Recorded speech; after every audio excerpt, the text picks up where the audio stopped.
So let's take a look at this next question. It says, assume the banks do not hold excess reserves and that households do not hold currency, so the only form of money is demand deposits. To simplify the analysis, suppose the banking system has total reserves of $400. Determine the money multiplier and the money supply for each. Sorry, let me just read this.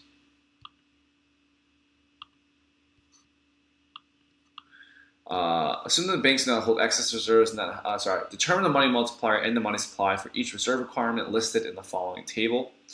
What we first have is reserve requirement percentages of 20 and 10, and then we want to fill in the rest for simple money multiplier and money supply. So first, simple money multiplier given, let's say, reserve requirement of 20%.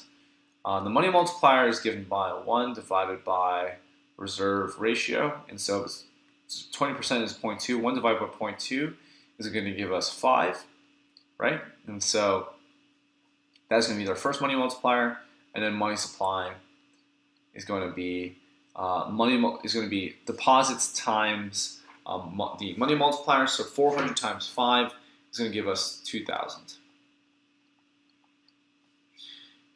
With a 10% reserve requirement, we have 1 divided by 0.1, so we get 10, and then we get 400 times 10, so 4,000. And so what we know here is that a higher reserve requirement is associated with a blank money supply. So if reserve requirement increases from 10 to 20, then money supply decreases. So a higher reserve requirement is associated with a lower money supply, or a smaller money supply. Okay. Suppose the Federal Reserve wants to increase the money supply by $200. Again, you can assume the banks do not hold excess reserves and that households do not hold currency. If the reserve requirement is 10%, so we're dealing with this bottom row here, the Fed will use open market operations to blank worth of U.S. government bonds. And so basically saying we want the end result on the money supply to be an increase by $200. And so what the money multiplier tells us is that 10% reserve requirements, it would only require an increase in deposits by $20 in order for there to be a $200 increase in the money supply, right? Because our money multiplier is 10. 200 divided by 10 is 10. So if we want to increase, 200 divided by 10 is 20, not 10. All the Fed really has to do is increase deposits by $20. And to do that, they would, if they're increasing deposits, they are buying open market operations. So you would want to buy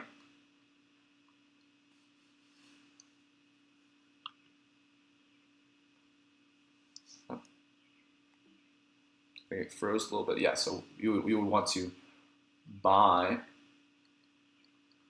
$20 of open market operations, and that would increase the money supply by $200.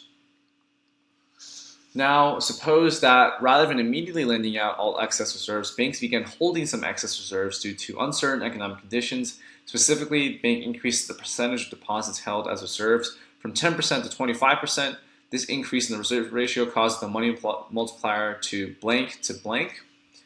So if the reserve ratio goes from 10 to 25, our new multiplier goes from 10 to 1 divided by 0.25, so 10 to 4, right? So it's going to decrease the money multiplier, cause the money multiplier to decrease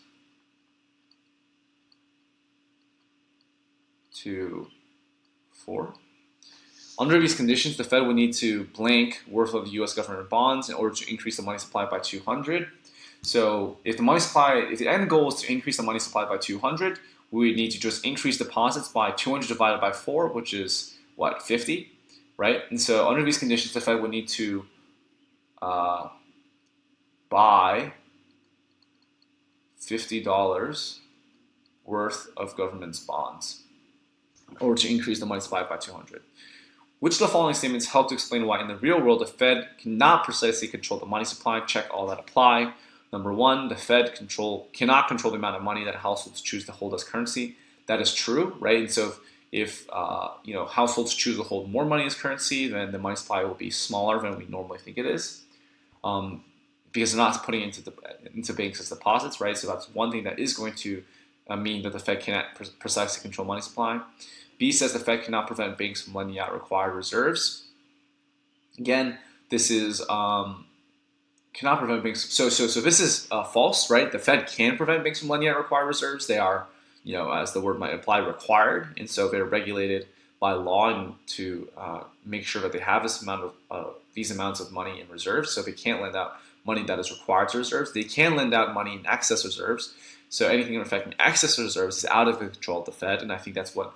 Number 3, the Fed cannot control whether and to what extent banks hold excess reserves. That is something that is out of control of the Fed, so that is going to prevent the Fed from precisely controlling the money supply.